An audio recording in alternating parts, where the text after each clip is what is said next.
the thing that you got to really take into consideration is knowing that you do have, however many hours in a day. So for me, let's just say I'm active from 6 a.m. till about 11, 10. Let's call it 10. Okay. From 6 to 10. What happens in those hours? If you could look at my day, you'd be like, holy crap. Wow. How does that, but here's what it is. It's short bursts of activity, short bursts of focus. And then I switch.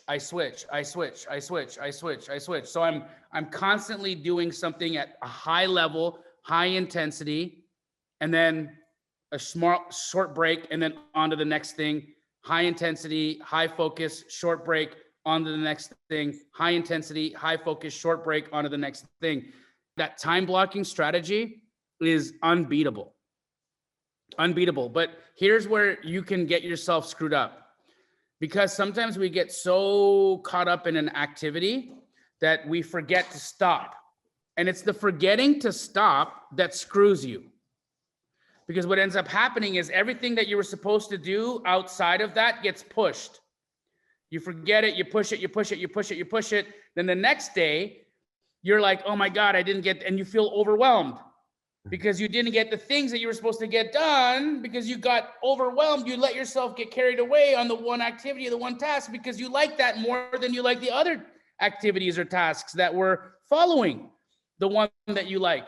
So one thing that I like to do in that is that, like, when you go to a party or you have a night out or something, and you always hear that thing, leave when it's still good, Irish exit, split when it's still fun. So have your time, do your pieces of activity, but then give yourself the hard stop.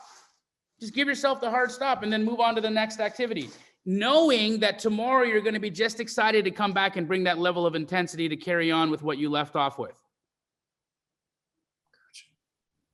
Got it. Don't let activity bleed into other things.